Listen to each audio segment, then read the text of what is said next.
you guys.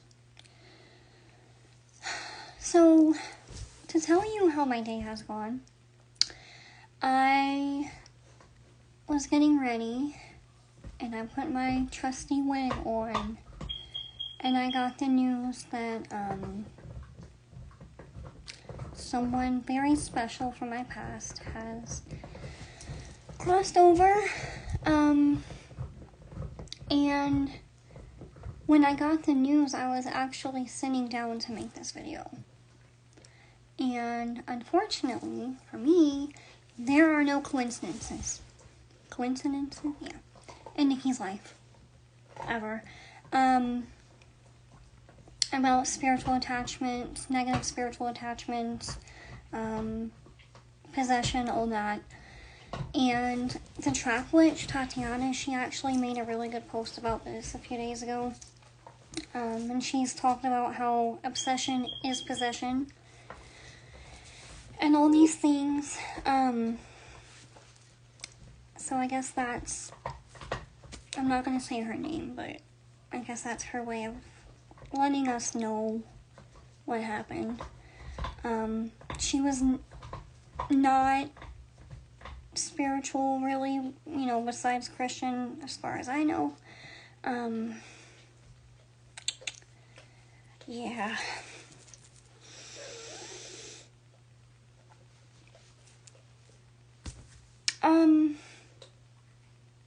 It's something that I don't feel like enough people kind of understand, and especially in the South, they're very closed in and closed-minded when it comes to spirituality, and they think that the only negative entity is a demon, and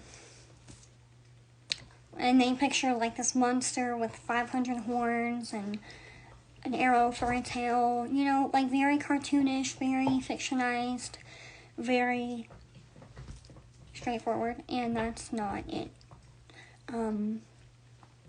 You can literally pick up an attachment at Wells Fargo, at Walmart, at Home Depot.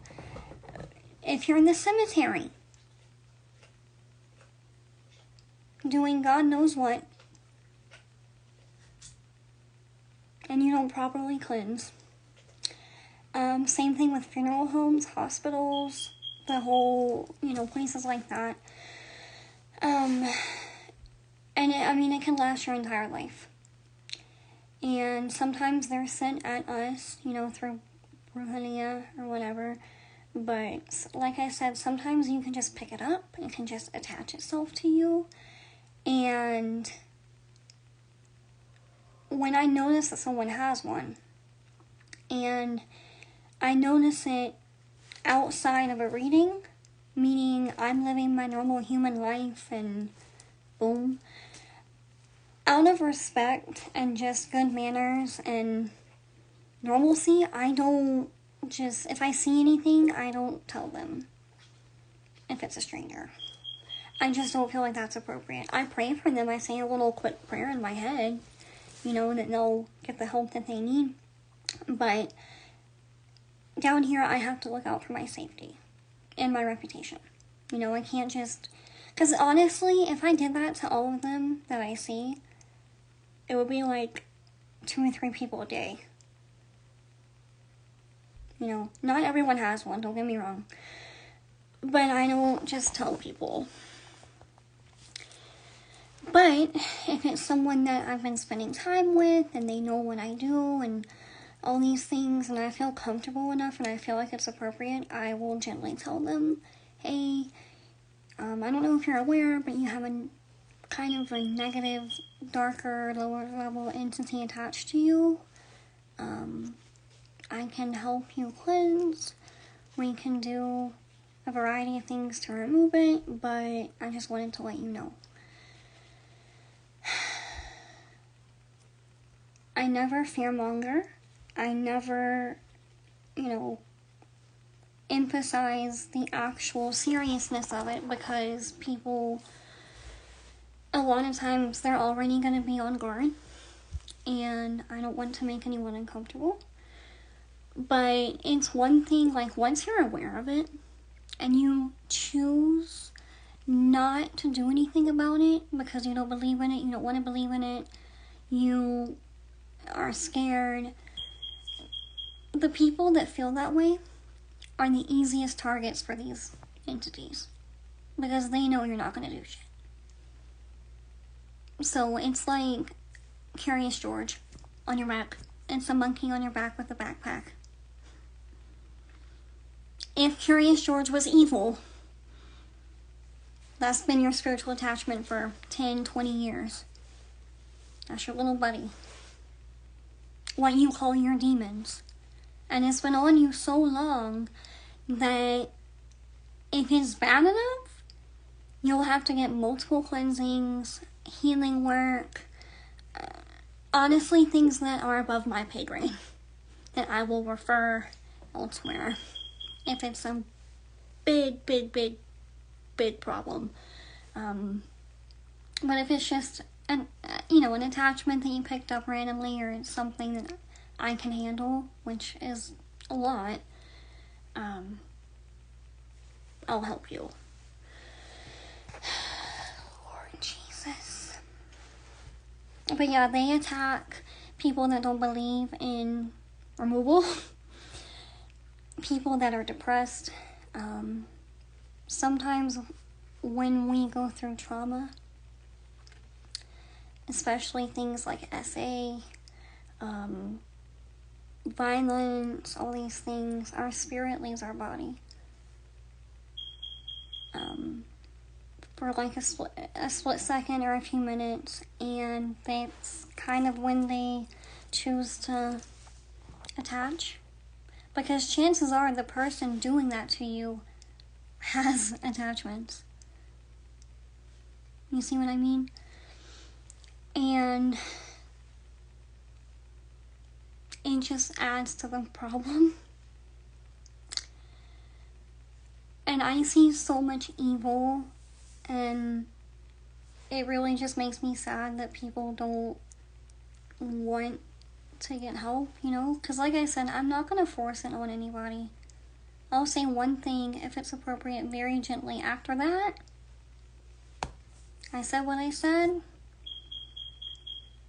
Hopefully you'll pray about it and, get something done. But I think a lot of people have been going through it for so long that they don't remember life without it. They're so used to the negativity that as human beings, we're adaptable. We can adapt, right? They're just like, whatever. It's life. Like, no. Life is not supposed to be super hard. Especially if you're a good person and you don't have a lot of negative, bad karmic baggage. That's not normal. I'm sorry. It's not.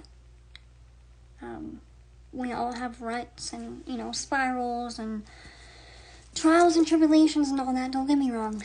But there's a very, very thin line between normal life and spiritual bullshit. And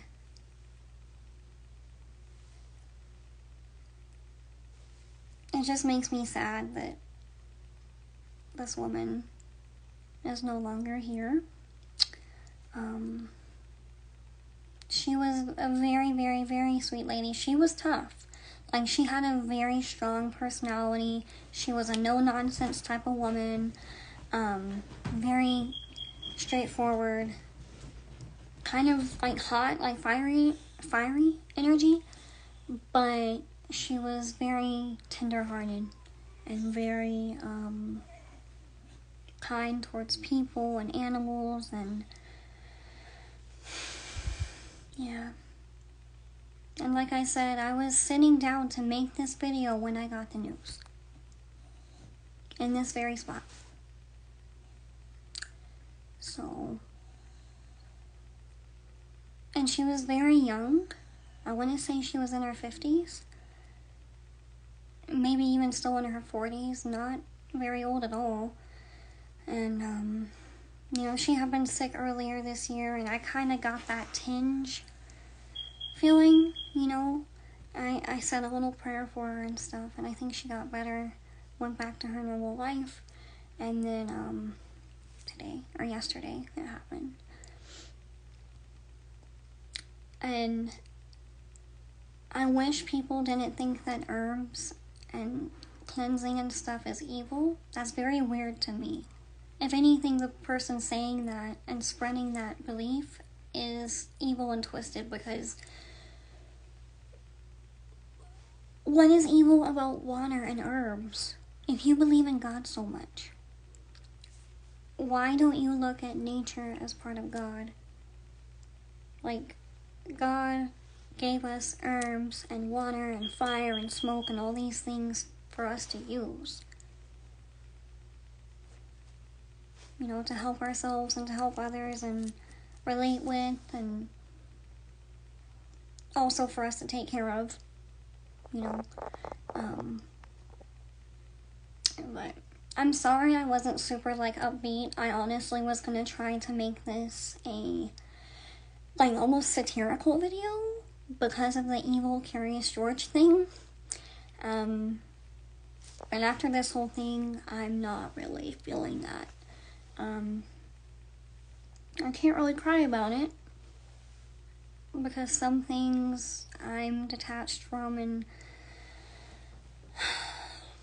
yeah. And I damn sure was not gonna come on here crying. That's not appropriate. Just pray for those around you. You know, if you're a medium, if you're an espiritista, if you're a witch and you can see these types of things, don't be a maniac. Don't, you know, start telling everybody the attachments that they have, and, you know, use your judgment. Protect yourself.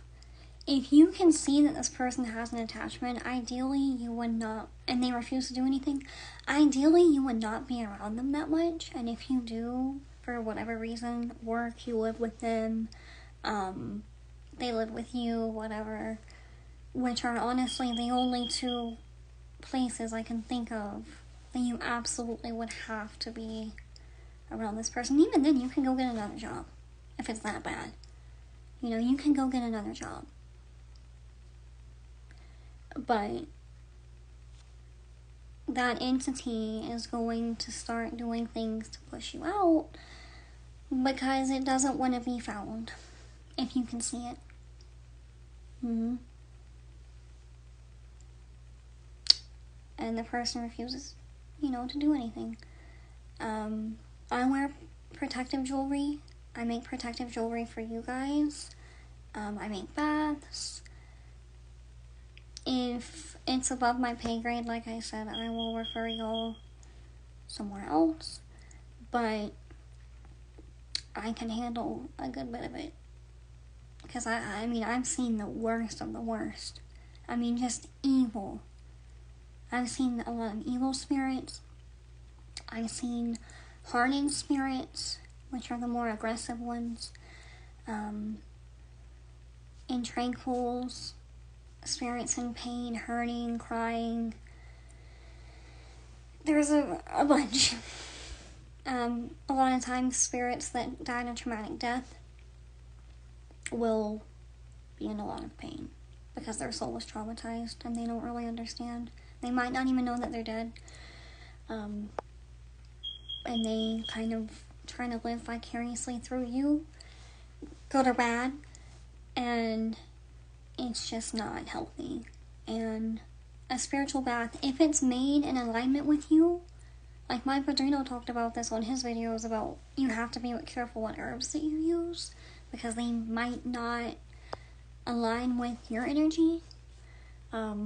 But other than that, they can't really hurt you. You know, a spiritual bath is not, unless it's made wrong and not made in alignment, it's not going to hurt you. You might feel a little weird, you might cry a little bit because your body's trying to expel it, but you're not, it's not going to hurt you. It'll help you. And cleansing is so important because it makes it easier for us to heal. Because a lot of times if we picked up either a hardened spirit, an untranquil spirit, or just someone close to us, their pain and their sorrow, our pain that we already have will feel 10 times heavier because we're also carrying theirs, even though we don't need to. Some of us just absorb, you know. And once you are able to distinguish your energy from someone else's, you can kind of work through what is yours to heal and move on from. Okay? If you want a cleansing or need one or anything, you can book a reading, you can book a consultation. Either one is fine, and we'll talk about it. If you need to book with me, you can DM me, or you can text or WhatsApp me at 678-390-0688, and I will help you. Okay? I'm sorry I was not upbeat and super happy. I'm a human just like y'all. I'm kind of sad over this lady. So I wanted to do this in her honor. Okay? I love y'all. Bye.